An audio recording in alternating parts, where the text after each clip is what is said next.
अस्सलाम वालेकुम, welcome to the channel and welcome to the new topic of public health. जिस तरह से आप लोग जानते हैं, हमने नेटल केयर से पहले डिस्कस किया था about the high risk pregnancies, और उसमें से हमने ये भी डिस्कस किया था कि मतलब एंटीनेटल केयर क्या चीज़ होती है। अगर हमने एक केयर रखनी है ड्यूरिंग द प्रेगनेंसी तो वो कौन सी केयर होनी चाहिए। तो एंटीनेटल केयर में हमने डिटेल में वो डिस्कशन की हुई है, और फिर उसके बाद हमने वो प्रेगनेंसीज जो हाई रिस्क पे होती है, जिसमें बेबी या मदर को कोई ख़तरे जो है ना हो सकता है, तो वो भी हमने डिस्कस कर लिए। अब इसके बाद जो हमारा टॉपिक आता है ना, वो है नेटल केयर से रिलेटेड। अब नेटल केयर क्या चीज़ होती है, मैंने आपको बताया हुआ था कि हमारे पास 3 किस्म के केयर्स होते हैं, ठीक है। जितनी भी प्रेगनेंसी के दौरान हो, प्रेगनेंसी की बाद हो, जितनी भी मतलब केयर है ना, वो हमारे पास 3 किस्म के होते हैं। एक है हमारे पास एंटीनेटल केयर, दूसरा है हमारे पास नेटल केयर, और तीसरा है हमारे पास post natal care. Antenatal care को तो हमने ऑलरेडी ख़त्म किया हुआ है, लेकिन दूसरा जो हमारे पास आता है यहाँ पे, वो है नेटल केयर। तो नेटल केयर क्या चीज़ होती है? So the process of child birth is called natal care और intranatal care, which is a normal physiological process but complication may arise. अब यहाँ पे बात कर लेते हैं नेटल केयर की। तो सिंपल सी बात है कि जो the process of child birth होता है, जिसको हम नॉर्मल अल्फाजों में जो है ना डिलीवरी भी कहते हैं, डिलीवरी ऑफ ए बेबी। तो जो चाइल्ड बर्थ का जो प्रोसेस होता है, उस दौरान जो केयर रखी जाती है, उसको जो है ना हम क्या कहते हैं, नेटल केयर कहते हैं। मतलब केयर का क्या मतलब है? केयर है ख्याल रखना। नेटल मीन्स जो प्रोसेस ऑफ चाइल्ड बर्थ है, उसको उस दौरान जो केयर दी जाती है मदर को या चाइल्ड को, उसको जो है ना हम क्या कहते हैं, नेटल केयर कहते हैं। और इसको सिर्फ नेटल केयर नहीं कहते, बल्कि इसको इंट्रा नेटल केयर भी कहा जाता है। सो इसमें यहाँ पे बात की गई है कि विच is a normal physiological process. ये असल में एक फिजियोलॉजिकल प्रोसेस ही है, ठीक है। लेकिन इस दौरान कुछ कम्प्लिकेशन जो है ना, वो क्या हो सकते हैं, वो अराइज हो सकते हैं। मतलब कुछ कम्प्लिकेशंस हो सकते हैं, ठीक है। तो ये बात आपने याद रखनी है कि मतलब एक डिलीवरी का जो प्रोसेस होता है, वो तो नॉर्मल प्रोसेस है, या नॉर्मल फिजियोलॉजिकल प्रोसेस है, या नॉर्मल फिजियोलॉजिकल जो मतलब प्रोसेस होता है, वो तो नॉर्मल ही होता है। लेकिन उसमें कुछ ना कुछ कम्प्लिकेशंस अराइज हो सकती है। अब वो कम्प्लिकेशन, वो ख़तरनाक बातें जिसको हम अभी डिस्कस करने वाले हैं, वो कौन कौन सी है? तो फॉर एग्जांपल यहाँ पे एक एग्जांपल दी गई है, septicaemia may result from unskilled and septic manipulation and tetanus neonatorum from the use of unsterile instrument. क्या मतलब है इसका? अब यहाँ पे ये बात आपको याद होनी चाहिए कि यहाँ पे हमने डिस्कस किया कि चाइल्ड बर्थ या जो डिलीवरी होती है, वो एक नॉर्मल फिजियोलॉजिकल प्रोसेस है। लेकिन इस दौरान जो है ना कम्प्लिकेशन अराइज हो सकती है। अब कम्प्लिकेशन किस चीज़ से मोस्टली रिलेटेड है? वो है इन्फेक्शन से रिलेटेड। ये इन्फेक्शन जो है ना, ये सिर्फ और सिर्फ एक एग्जांपल है, इसके अलावा और भी बहुत सारे एग्जांपल्स हो सकते हैं। लेकिन यहाँ पे ये क्या बात हो रही है, सिप्टिसीमिया। सिप्टिसीमिया क्या क्या मतलब है? मतलब presence of in bacteria, presence of micro organism in the body, सही है। तो ये क्या हो सकता है? Septicaemia may result from the unskilled and septic manipulation. Septic manipulation या अनस्किल्ड का मतलब ये है कि जो नेटल केयर दी जा रही होती है, जो डॉक्टर होती है, जो नर्स होती है, वो अनस्किल्ड है, उसके पास स्किल नहीं है, और वो सेप्टिक मैनिपुलेशन करे, मतलब वो अनसेप्टिक कंडीशन में करे, या सॉरी, इसको हम एसेप्टिक कंडीशन, ठीक है। तो मतलब एसेप्टिक कंडीशन का क्या मतलब है कि फ्री फ्रॉम द बैक्टीरिया, और सेप्टिक कंडीशन का क्या मतलब है कि उसमें बैक्टीरिया बहुत ज़्यादा प्रेजेंट हो। तो मतलब यहाँ पे ये है कि सेप्टिक मैनिपुलेशन का मतलब ये हुआ कि ऐसी तरीके इस्तेमाल किए या कोई ऐसा इंस्ट्रूमेंट इस्तेमाल किए जो अनस्टेराइल है। अनस्टेराइल का क्या मतलब है? Not free from bacteria, not free from bacteria. इस तरह की मतलब प्रोसीजर्स वगैरह होते हैं ना, उसके लिए हम स्टेराइल इंस्ट्रूमेंट इस्तेमाल करते हैं। वो आगे जो सर्जिकल वाले स्टूडेंट्स हैं, वो आगे पढ़ेंगे कि स्टेरिलाइजेशन और डिसइंफेक्शन किस चीज़ को कहते हैं, उस पर भी हम लेक्चर बनाएंगे। लेकिन यहाँ पे सिर्फ मैं आपको एक आइडिया दे देता हूँ कि स्टेराइल का क्या मतलब है। स्टेराइल का मतलब ये है कि उस जो इंस्ट्रूमेंट है, उस पर कोई बैक्टीरिया या वायरस, जो भी माइक्रो ऑर्गेनिज्म है, वो नहीं है, वो free from the micro organism है। तो अगर प्रेगनेंसी की डिलीवरी के दौरान कोई अनस्किल बंदा या कोई अनस्टेराइल इंस्ट्रूमेंट यूज़ हो, तो उसकी वजह से क्या हो सकता है? उसकी वजह से इन्फेक्शन हो सकती है, मदर को भी प्लस चिल्ड्रन को भी हो सकती है। इसलिए जो प्रेगनेंसी के दौरान आपको जो मदर होती है उसको टेटनस शॉट्स लगाए जाते हैं, टेटनस वैक्सीन लगाए जाते हैं। क्यों? ताकि जो टेटनस है उससे वो बच सके। टेटनस क्या चीज़ है? क्लॉस्ट्रीडियम टेटिनाई एक बैक्टीरिया है जो आपके मसल्स हैं ना, इसमें रिजिडिटी कॉज करती है, स्टिफनेस कॉज कर सकती है, और ये सारे कुछ इसकी कुछ कॉम्प्लिकेशंस हैं। तो इससे बचने के लिए आपने क्या करना होता है? टेटनस शॉट्स लगाने होते हैं। लेकिन अगर नेटल केयर के दौरान कोई ऐसी कॉम्प्लिकेशन आ जाए या कोई अनस्किल बंदा है तो ये मसले हो सकते हैं। अच्छा, तो इसके बाद therefore an effective intranatal care is must and the emphasis is on the cleanness it involve. अब क्या मतलब है कि मेन जो हमारा मकसद है ना नेटल केयर में वो है क्या? क्लीननेस। सही है। स्किलफुल प्रोसेस, जो प्रोसेस आप परफॉर्म कर रहे हैं वो स्किलफुल होना चाहिए। और स्किलफुल का क्या मतलब है? उसमें एक जो मेन कंपोनेंट है वो है क्लीननेस, कि जो आप प्रोसेस कर रहे हैं वो क्लीन हो, उसमें कोई अनस्टेराइल टेक्निक ना हो, अनस्टेराइल इंस्ट्रूमेंट ना हो। सही है। वो मैंने पहले आपको बता दिया है कि मतलब अनस्टेराइल होगा तो उसकी कॉम्प्लिकेशंस क्या हो सकती है। क्लियर हो गई बात?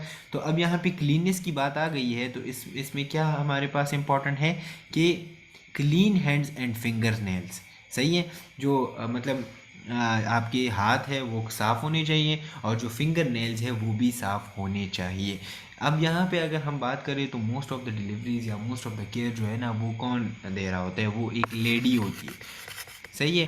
तो जो मतलब नाखून वगैरह है या हाथ है तो इसको साफ़ रखना बहुत ज़्यादा इम्पॉर्टेंट है, क्योंकि हम प्रोसेस के दौरान ही जो most of the body part use कर रहे होते हैं वो हमारा कौन सा पार्ट होता है? वो हमारे हैंड्स होते हैं। तो अगर आपके हैंड्स साफ़ ना हो, आपके हाथ साफ़ ना हो, तो इन्फेक्शन किस तरह से आप रोक सकते हैं? सही है। तो ये बात आपने याद रखनी है कि clean hands and finger nails, A clean surface for the delivery. जहाँ पे आप डिलीवरी मतलब करा रहे हैं, जो प्रोसेस करा रहे हैं आप, तो वो जगह साफ़ होनी चाहिए। वो मतलब इस तरह गहरी एरी जगह नहीं होनी चाहिए जिस पे गंदगी लगी हुई हो, या मतलब वो जगह साफ़ ही ना हो। So a clear surface for a delivery is very much important. फिर उसके बाद clean cutting and care of the cord. Clean cutting और केयर ऑफ द कॉर्ड में हमारे पास दो चीज़ें हैं। मतलब एक जो है ना, मतलब जो कॉर्ड लगा होता है मदर एंड चाइल्ड के दरमियान। सही है। इसकी मैं एक पिक्चर दिखा दूंगा तो उसमें आपको समझ आ जाएगा। जो कॉर्ड लगा होता है, जो जिसके ज़रिए मदर से जो बेबी होता है उसको फूड वगैरह और जो ब्लड वगैरह ट्रांसफ़र होता है वो इस कॉर्ड के ज़रिए होता है। सही है। तो जो हमारे पास, जिसको हम बाद में एम्बेलिकस भी कहते हैं, सही है, जिसको हम नाफ भी कहते हैं, तो एम्बेलिकस जो होता है ना, ये असल में इसको हम काटते हैं। तो जब उसकी कटिंग हो रही हो तो उसको आपने क्या करना है? Clean cutting and care of the cord. आपने देखा होगा जब वो काट देते हैं ना, तो फिर वो 2-3 दिन या हफ्ते के लिए उसकी जो है ना केयर की जाती है, ताकि उसमें कोई इन्फेक्शन वगैरह ना हो। सही है। तो उस टाइम जो डिलीवरी हो रही हो उस टाइम भी आपने क्लीन कटिंग करनी है and clean care of the cord करनी है, कि मतलब उसमें कोई कट्स ना आ जाए, जो गलत कट्स होते हैं, या कोई इन्फेक्शन जो इंस्ट्रूमेंट है वो यूज़ ना करें। क्लियर हो गई बात? अच्छा, इसके बाद keeping the birth canal clean by avoiding harmful practices. क्या मतलब हुआ इसका कि जो बर्थ कैनाल होता है, जहाँ से बर्थ हो रहा होता है, या जहाँ मतलब बेबी का जो ग्रोथ एरिया है, उसको आपने क्या करना है? उसको क्लीन रखना है, और कोई ऐसी हार्मफुल प्रैक्टिसेस नहीं करनी जिससे मदर को जो है ना ख़तरा हो सके इन्फेक्शन की, या मतलब उसकी जो आने वाली ज़िंदगी है उसमें कोई मतलब बर्थ वगैरह में उसको जो है ना कोई मसला पेश आ जाए। तो मतलब क्या है कि हार्मफुल प्रैक्टिसेस को आपने अवॉइड करना है, मना करना है। ठीक है। तो 4 बातें हो गई हमारे पास। एक है हमारे पास clean hands and the finger nail, दूसरा है a clean surface for the delivery, clean cutting of the care and the cord, and keep the birth canal clean by avoiding harmful practices. ये 4 इंपॉर्टेंट बातें जो है ना ये हमारे पास important है। अब ये तो हमने पढ़ लिए कि हमने ये करना है, लेकिन हमारे पास अगर हम देख ले तो इसकी एम्स क्या है? सही है। एम्स हमारे पास है कि the aims of the good intranatal care. Intranatal care का क्या मतलब है? Natal care. तो वो हमारे पास क्या है? Through asepsis. मतलब एसिप्सिस का मैंने आपको समझा दिया कि ए का क्या, जब भी ए यहाँ पहले आता है ना तो इसका मतलब होता है एब्सेंस। सही है। सिप्सिस का मतलब है प्रेजेंस ऑफ बैक्टीरिया, सॉरी या बैक्टीरिया, वायरसेस, फंजाई, जो भी हो, माइक्रो ऑर्गेनिज्म। सो एसेप्सिस का क्या मतलब है कि जब भी आपने इंट्रानेटल केयर देनी है वो एसेप्टिक कंडीशन में देनी है। क्लियर हो गई बात। इसके बाद delivery with minimum injury to the mother and infant. अगर कोई मतलब इंजरी की चांसेस, पहले तो आपने अवॉइड करना है, पहले तो ख्याल रखना है कि कोई इंजरी वगैरह ना हो। लेकिन कभी कभार इस तरह होता है कि बेबी की मूवमेंट की वजह से या मतलब उसकी सेहत की वजह से या उसकी साइज़ की वजह से इंजरी के चांसेस बहुत ज़्यादा होते हैं। लेकिन आपने क्या करना है, वहाँ पे अगर इंजरी हो रही है तो आपने क्या करना होगा, minimum injury to the mother and infant. आपने ये ख्याल रखना है कि कोई इंजरी अगर हो रही है तो वो मिनिमम, उससे इतना बड़ा ख़तरा जो है ना वो ना हो। क्लियर हो गई बात। रेडनेस, अच्छा ये बात यहाँ पे अगर हम देख लेना तो आपने पब्लिक हेल्थ की जो कोर कॉन्सेप्ट्स होते हैं उसमें भी हमने ये पढ़ा था कि हमने जो मरीज़ होता है ना या कोई बंदा होता है ना उसको हमने फ़ायदा देना है, उसको नुकसान नहीं पहुँचाना। तो यही वही बात हो रही है कि minimum injury to the mother and infant, ये पहले चैप्टर में हमने ये बात की हुई थी।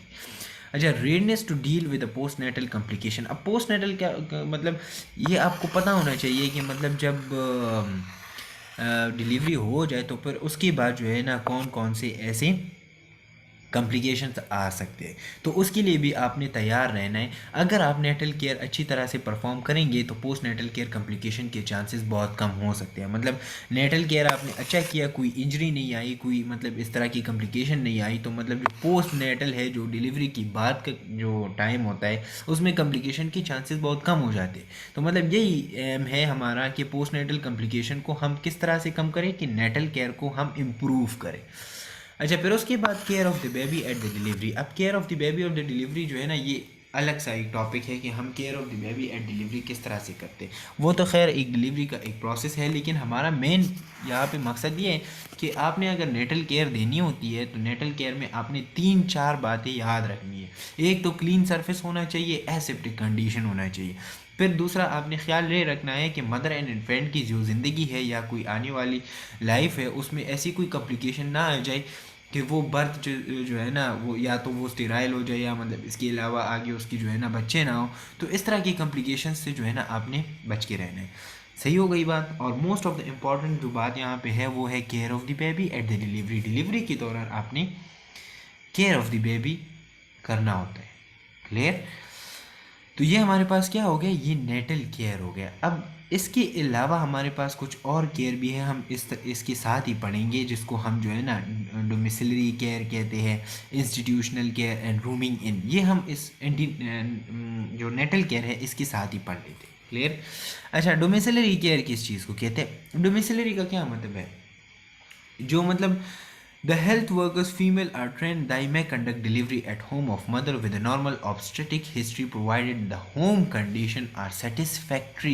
आपने देखा होगा पहले इस तरह होता था ना कि मतलब जितनी भी डिलीवरी ऑफ द बेबीज़ होते थे वो या तो एक दाई होती थी, ट्रेन दाई या फीमेल वर्कर होती थी, वो घर आके ही आपकी जो डिलीवरी होती है वो घर पे ही परफॉर्म कर देती है। लेकिन यहाँ पे ये बात हो रही है कि मतलब the health workers of the female are trained dai, वो दाई जो ट्रेंड होती है, इस तरह की नहीं कि मतलब वो कहे कि हाँ मैं कर सकता हूँ या कर सकती हूँ, लेकिन बाद में कुछ कॉम्प्लिकेशन अराइज हो और उससे ब्लीडिंग हो और फिर जो है ना वो कहे कि नहीं तो इसको तो मैं अभी रोक नहीं सकती, हॉस्पिटल लेके जाओ।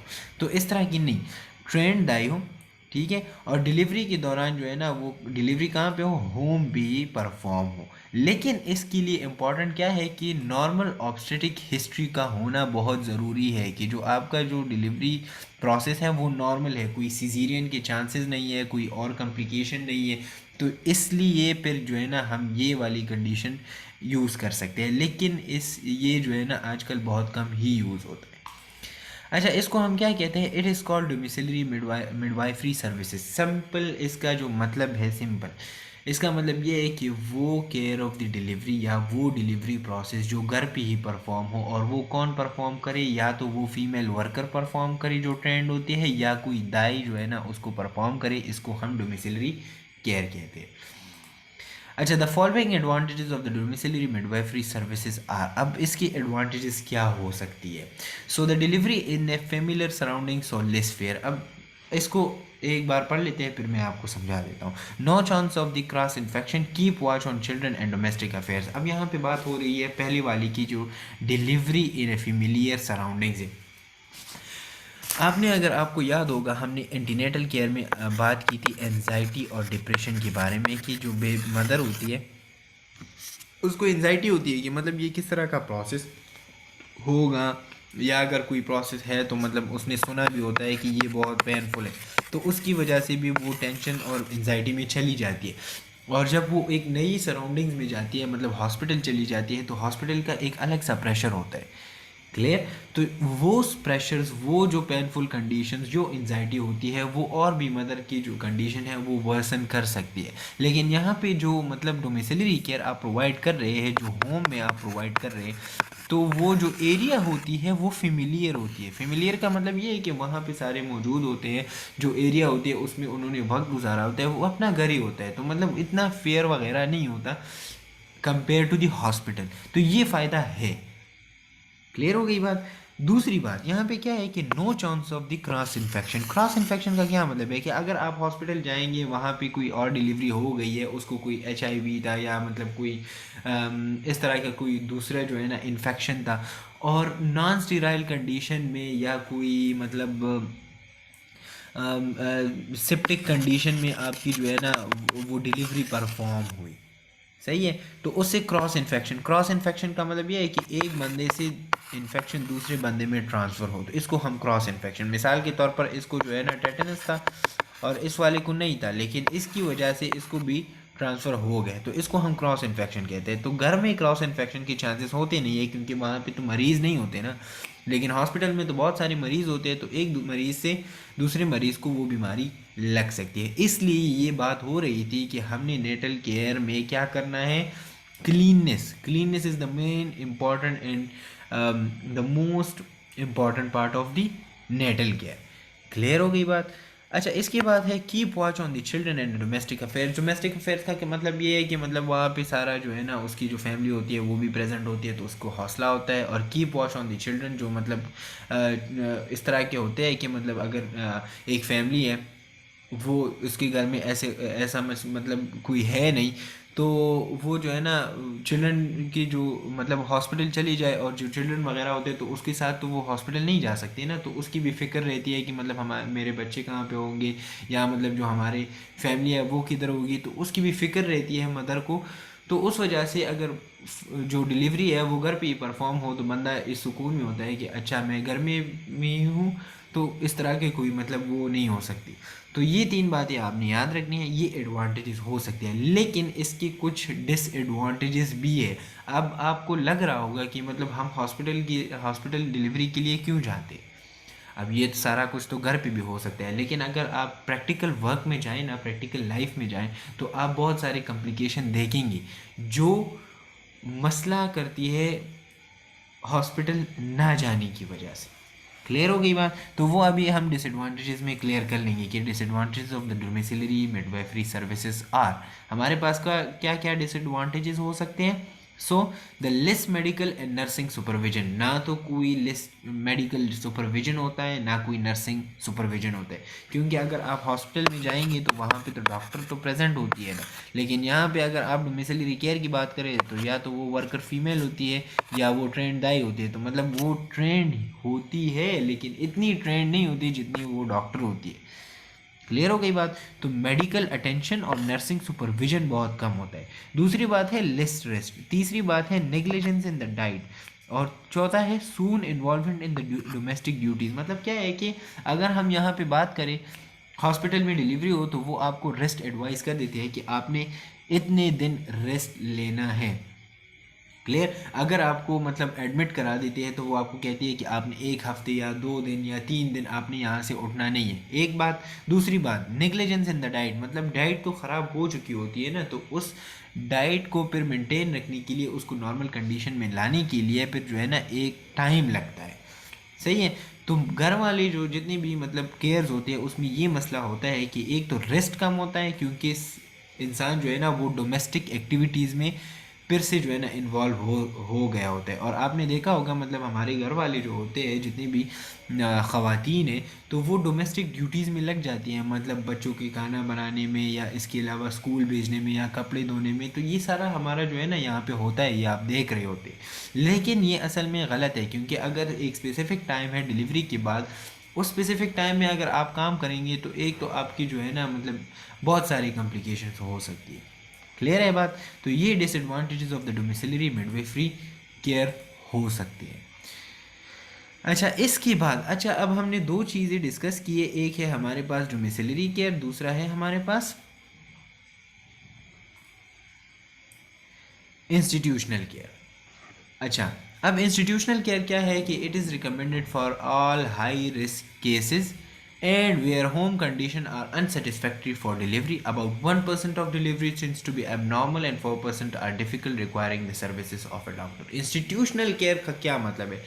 वो conditions जो हाई रिस्क कंडीशन हो, जो हाई रिस्क केसेस हो। अब आपको पता होगा कि हाई रिस्क प्रेगनेंसीज कौन सी है, और उसके लिए होम कंडीशन जो है ना वो क्या हो, अनसेटिस्फैक्ट्री हो, तो फिर उसको हम इंस्टीट्यूशनल केयर कहते हैं। इंस्टीट्यूशनल केयर का मतलब सिंपल ये है कि जब आपकी जो प्रेगनेंसी है वो हाई रिस्क हो, उसमें मतलब कॉम्प्लिकेशंस के चांसेस हो, और उसमें आपको सर्विसेज ऑफ अ डॉक्टर जो है ना वो रिसीव करने की रिक्वायरमेंट हो, तो इसको हम इंस्टीट्यूशनल केयर कहते हैं। क्लियर हो गई बात? ये बात आपने याद रखनी है। डोमिसिलरी केयर क्या चीज़ था? Delivery with in the home, with in the house.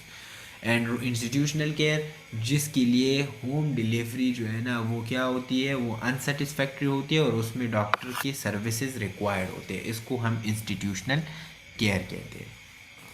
अच्छा, रूमिंग इन का क्या मतलब है? It means keeping the baby's crib by side of the mother's bed. This arrangement helps the mother to know her baby. This also gives a better chance of mother interested in breastfeeding to breastfeed her baby. Rooming in also allows the fear in the mother's mind that the baby is not misplaced in the central nursery. It also builds up her self confidence. अब यहाँ पे care वाली बात तो ख़त्म हो गई है, तो लेकिन यहाँ पे एक और चीज़ रहता है रूमिंग इन, ये भी केयर ही के रिलेटेड है।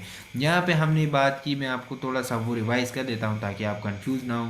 पहले हमने नेटल केयर डिस्कस किया, नेटल केयर किस चीज़ को कहते हैं वो भी हमने क्लियर कर दिया। अब नेटल केयर क्या है? डिलीवरी प्रोसेस के दौरान केयर करना। अब डिलीवरी दो तरह की होती है, एक होती है डोमिसिलरी केयर जो घर के अंदर होती है, जो अपने ही घर में होती है, और एक होती है इंस्टीट्यूशनल केयर जो हॉस्पिटल में होती है। तो मतलब दोनों में आपके लिए नेटल केयर का होना बहुत ज़रूरी है, नेटल केयर प्रोवाइड करना बहुत ज़रूरी है। क्लियर? लास्ट में जो हमारे पास है रूमिंग इन, तो रूमिंग इन का क्या मतलब है? रूमिंग इन का मतलब ये है कि it means keeping the baby script by the side of the mother bed. जो बेबी काट होता है, जो बेबी का वो होता है, मतलब वो इस तरह की, मतलब उसको क्या कहते हैं आई डोंट नो, इसको हम क्रिब ही कहते हैं, कि जो बेबी क्रिब होता है उसको मदर की बेड के साइड पे रख के उसको जो है ना प्लेस कर देते हैं। मतलब डिलीवरी हो गई है, फिर उसके बाद जो बेबी होता है उसको अपने क्रिब में डाल के मदर के साइड पे रख देते हैं। क्लियर? अब इसका फ़ायदा क्या है? This arrangement help the mother to know her baby, मतलब उसको पता चल जाता है कि मतलब जो हमारा बेबी है वो मतलब किस तरह है, जो है ना वो उसको जान लेती है। This also give a better chance for mother interested in the breast feeding to breast feed her baby. मतलब अगर तो आप लोगों को पता होगा, या अगर पता नहीं है तो आगे हम इसको डिस्कस करेंगे। जो ब्रेस्ट फीडिंग होती है ना, ये हम बिल्कुल स्टार्ट से ही दे रहे होते हैं। जिस तरह मतलब बेबी डिलीवर हो जाए ना और वो थोड़ा सा नॉर्मल हो जाए, तो हम कोशिश करते हैं कि इसकी जो ब्रेस्ट फीडिंग है वो स्टार्ट हो जाए, क्योंकि उसके लिए जो है ना मसला ये होता है कि कोई और खुराक तो वो ले ही नहीं सकता, तो वो मोस्टली मतलब वो 100% डिपेंडेंट होता है मदर पे, मदर की ब्रेस्ट फीडिंग पे। तो अगर ये जो रूमिंग इन है ना, रूमिंग इन का मतलब है कि मदर के आसपास, मदर के बेड के साथ जो बेबी बेड होता है ना वो भी लगा लिया जाए, ताकि एक तो उसको ब्रेस्ट फीडिंग में आसानी हो, दूसरी वो जो मदर होती है उसकी और बेबी के दरमियान वो अंडरस्टैंडिंग डिवेलप हो। क्लियर हो गई बात? अच्छा, rooming in also allows the fair of the mother minds that the baby is not misplaced in the central nursery. अब यहाँ पे ये वाली बात जो है ना हो गई है, कभी कभार आपने सुना होगा कि बेबीज़ पैदा हो जाते हैं और जो है ना कुछ लोग ऐसे होते हैं जो हॉस्पिटल से उसको अगवा कर लेते हैं। बहुत सारे केसेस यहाँ पे रिपोर्ट होते हैं, अभी भी नौशहरा, मर्दान और इस तरह के इलाकों में होते हैं। सिर्फ इलाकों की मैं बात नहीं कर रहा, हर इलाके में हो सकती है, लेकिन यही एक मसला है। बेबी हो जाता है, वो नर्सरी केयर जो सेंट्रल केयर होता है उसके दौरान जो है ना वो गायब हो जाता है। तो मतलब फिर मदर के साथ जो है ना, मतलब इतनी पेनफुल कंडीशन के बाद जो बच्चा होता है, कौन जो है ना चाहेगा कि वो उसको अगवा करे। तो वो जो वो एनजाइटी होती है, वो जो फेयर होता है कि मेरा बेबी कहाँ पे होगा, किस तरह होगा, तो वो भी ख़त्म हो जाती है, क्योंकि वो अपने बेबी के साथ ही होती है, तो वो मसला ख़त्म हो जाता है। So it also builds up her self confidence. जो सेल्फ कॉन्फिडेंस होता है वो भी मदर में बढ़ जाता है कि अच्छा बस जो भी है मेरा बेबी मेरे साथ ही है, तो उससे वो जो सेल्फ कॉन्फिडेंस है वो बढ़ जाता है। क्लियर हो गई बात? अच्छा, मेरे ख़्याल में इसमें जो है ना इस वाले टॉपिक में इतनी डिस्कशन बस है। और इसके बाद हमारा जो टॉपिक होगा वो post natal care. Post natal care थोड़ा सा स्मॉल टॉपिक है, इसको हम अलग सा एक पढ़ लेंगे। फिर उसके बाद care of the new born है कि जब जो न्यू बॉर्न होता है ना, उसके लिए हम जो है ना कौन कौन सी केयर दे रहे होते हैं, कौन कौन सी ऐसी चीज़ें हैं जिसके बारे में हम ख्याल रखते हैं। तो वो एक लॉन्ग टॉपिक है, लॉन्ग टॉपिक, लेकिन आपने दिल बड़ा रखना है। इंशाल्लाह इसको जो है ना हम डिस्कस करेंगे। तब तक के लिए इजाज़त दें, नेक्स्ट लेक्चर में मिलेंगे। अस्सलाम वालेकुम।